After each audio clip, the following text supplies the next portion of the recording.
Sigma, you might see me versus Rails. Who knows? Okay. How'd you do in your first round? I lost the eventual set. I initially lost to Raz's Luigi. Okay. I switched to Game & Watch, two-stocked him. And then he switched to Olimar and timed me out.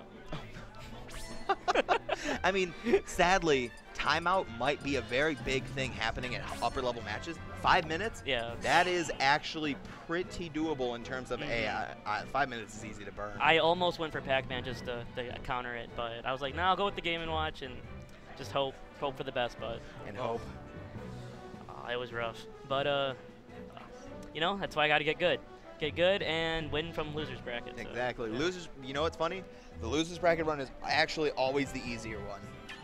What makes you say that? I'm curious. All the bad people drop into losers. You have an easier trip until you're about in ninth place-ish. That's very true. Yeah, like once you're like playing for that 13/9th spot. That's when you start seeing the better tougher players. challenges. Yeah. All right, but we have Arg versus Sigma. Now Sigma was in my pool. Okay. He was using Rob versus Raz, and he opted to go Marth versus my Sheik, and pretty solid. Very nice use of Dancing Blade. I would commend him on that. His Dancing Blade usage was pretty solid, but I think Mega Man is of a different species than Sheik. Because Sheik is one of those very common characters that people like. If you don't know the Sheik matchup, you might as well just not play. Yeah, exactly. Yep. But now when you have this matchup, Mega Man versus Marth, who has seen this matchup? Who's played this matchup outside of like of select individuals maybe? Yeah. Like this is one of those matchups where you're like, man, this is something that's interesting. Yeah. And you think Marth might actually get I think personally Marth might lose this matchup just because Marth has always struggled with characters that have a strong projectile game. And somebody who can just keep Marth out, it's fine. But I mean, Mega Man does struggle when a character does get in on him, and Marth is actually a decent like gap closer sometimes. I think it's more of the if the Marth can get in, yeah, as you were saying, then he'll have a decent shot. But yeah, but right now it's a rough matchup. Yeah, right now things are not looking good for Sigma. Yeah, Arg was actually in my pool, and he did very well. So I played him before, and he's actually grown a lot as a player. So yeah, I always commend a lot of the new blood players that have come out. Like if you can tell, like the people like Arg was in the fraud squad area, so the Swanky, Chris, KC, all those people, like the fraud squad Ypsilanti players, they're all very strong. So when you're playing in a training group of technically like kind of skilled, strong players, your growth as a player is going to increase pretty fast when you leave that group and you go out and try and like learn on your own.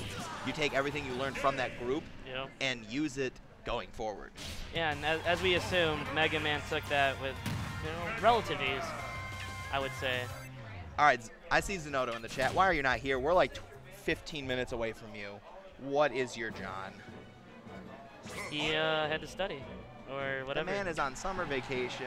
He had to study summer, you know? Study summer. How it affects the medical field. I think he's in the medical field, if I remember correctly. No, he's actually an engineer. Oh, maybe I'm thinking of Rayquaza? Rayquaza is the medical. All right, and the counter pick to Duck Hunt. Now, I saw Sigma counterpick this against Raz in pools, so it makes me think that this is probably one of his favorite stages just because of the music, maybe, and maybe he likes the layout. So seeing him counterpick here, not surprising. The thing is, Arg actually counterpicked this stage against me when I took a game off of him too. So. Oh, this stage is wonderful for Mega Man. He's got multiple options for escaping, like getting off, from getting off stage. Oh my gosh, I thought he was going down with a down air. And then because of the grass that pops up, he can just hide behind there with a smash attack, and you can't tell what he's doing right there. Exactly. So you could just be walking into a fully charged Mega Man F smash.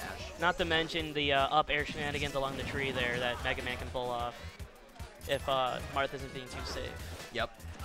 And right now, Sigma doing a better job than Game 1 for sure. But Arg is definitely controlling the tempo of the game. He's saying, "Yay, I'm going to make you come to me, and until then, I'm going to throw lemons, and I'm going to throw metal blades at you." Ooh, well, that's the Shoryuken, the Dragon Punch. And, but it's not over by any means, because all it takes is a single tip. Yep. That 40 damage tip on the side. Oh, okay. What he did right there is he fast fell the Mega Man back air, and because it only did the first two hits, it actually had a spiking hit, like a spike physicality to Really? it. Okay. So he almost got dropped by the back air as a spike. All right, but Arg definitely still in control of this match, making the tempo like his own. Yeah. And he's just saying, hey man, I am so content to make you keep running at me and getting hit by all my like pellets and stuff. With all the Mega Mans here, I'm actually worried about this series of timeouts. Like, yeah, Olimar's and Mega Mans, man, it's just. Oh yeah, with a real. 5-minute timer. Yeah. Oh my gosh, looking at my bracket, I likely have to play Smasher 1001. And the last time we played each other, which was at King's Clash 2, we nearly had a timeout game 3. Really? Yeah, it was Mega Man versus Luigi, and it was just the most silly match of, hey man, are you like just playing chicken? It was horrible. Well, that's what happens when you have like, well, this is still a new game, and not everyone knows every matchup. So they're going to play on the safe side if they don't know a matchup. Exactly. And and the Hancock does not get it. The Marth up throw, better known as the Hancock. And that back air gets him the kill. yeah, that seems like Mega Man's killing bread and butter right there, just the back air. So Arg takes that 2-0 over Sigma, and Sigma begins his run in the loser's bracket.